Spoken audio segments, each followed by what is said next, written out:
Question number 5, the Honourable Lianne Dalziel. Order. Thank you, Mr. Speaker. There's been enough noise. The Honourable Lianne Dalziel. Mr. Speaker, my question is to the Prime Minister and asks, when he said, if we want to be the insurer of last resort right here as we stand today, everyone needs to understand what we're signing up for, was he indicating his acceptance of the government undertaking that role, or was he ruling it out? The Right Honourable Prime Minister. Mr. Speaker, I was doing neither, which is quite obvious from my full statement, which is as follows, and I quote, "If the government walks in today and writes a blank cheque, it won't be a short-term fix. It'll be there for a long time, and it could be tremendously expensive. It'll be very difficult to exit. So there's no free lunch here. If we want to be the insurer of last resort, right as we stand here today, I think everyone needs to understand what they're signing up for. My view, having assessed it all, is that we need to give that a lot more time. I think we need to work our way through it. We need to try and continue to work with the private sector providers. If in the end, having tried everything, that all fails, then we can come back and have another look at it." The Honourable Lianne Dalziel. Speaker, is he still confident that insurers will start writing new policies in Canterbury soon, as he said last week? And if they do not do so soon, at what point would he consider the government intervention would be necessary to stop the insurance money bleeding out of our economy and crippling the recovery effort? The Right Honourable Prime Minister. Speaker, insurers are writing new contracts, and I met people last week who had received those contracts. The Honourable Lianne Dalziel. Is he aware that the delays in getting back to a functional insurance market in Christchurch, something described by Chamber Head Peter Townsend as a cancer only a couple of days ago, is holding up the construction of business premises and now causing severe difficulties for an industry that has been told to prepare for a boom but is currently starved of work? And how long will his government tolerate this cancer on our recovery as a city? The Right Honourable Prime Minister. Mr. Speaker, there's no doubt that insurance issues are slowing up the rebuild in Christchurch. That's because the seismic activity at the moment makes it difficult for the insurers and their reinsurers to fully assess the position in Christchurch. I think the view of insurers that Jerry Brownlee met and reinsurers when he was in Monaco is that they will be wanting to re-enter the market. The fact that the New Zealand insurance industry is still interesting to offshore people is evidenced by the fact that there are considerable bids for AMI, and unless I'm missing something, by the time the Labour Party had their third go at trying to get this right, they were arguing they wouldn't rush in and offer insurance straight away either. The Honourable Lianne Dalziel. How long does he think Gwenda Williams and Daryl Dawson should be forced to live in a caravan with 2 toddlers, given that they are now, quote, effectively stuck with no house, no new build insurance, therefore no mortgage and no build, before the government sees itself as having a role in the insurance market? The Right Honourable Prime Minister. Mr. Speaker, it's impossible for me to comment on the individual circumstances of a couple.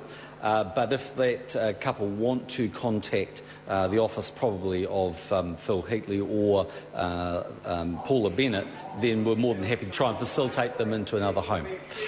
The Honourable Lianne Dalziel.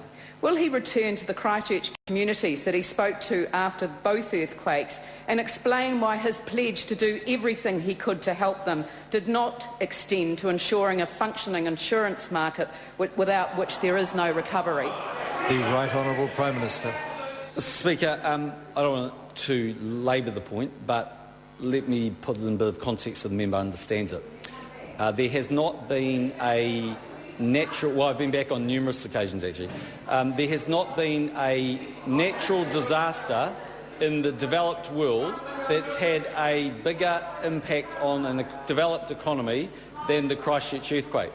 The government, in response to that, has offered to buy every home in the red zone at rateable value, and to the best of my knowledge as Prime Minister, I cannot find another example of that anywhere in the world.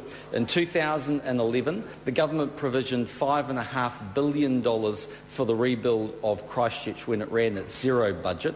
Mr. Speaker, the government has stepped in to provide support for AMI, the largest insurer in that Christchurch region, because the failure to provide that backup financing support, if required by AMI, would have left literally tens of thousands, if not hundreds of thousands, of Cantabrians without a position where they would have insurance. The government has established SERA and passed legislation. The government has appointed a full-time minister responsible. I have been to Christchurch either every week or every second week since the first earthquake took place on September the 4th.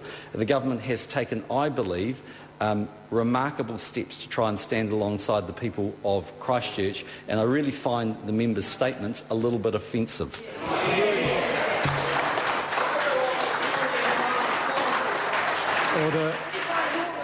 Order. I cannot hear. Is it a point of order? Yes, point of Mr. order, Speaker. Louise Upston. Point of order. Mr. Speaker, I'm seeking your assistance on a matter that continues to trouble me. Order. A point of order is being heard, and the Honourable David Cunliffe will show some respect.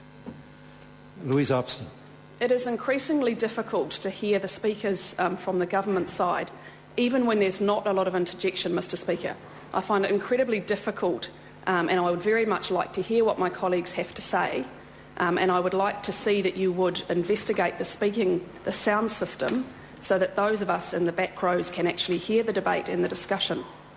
The Honourable Trevor Mallard. Mr. Speaker, I agree with the member. I think the sound in here is slightly uneven at times and depends on where people are speaking from. The unfortunate thing is that sometimes we're trying to listen to government too, and we hear the member on her left. Order.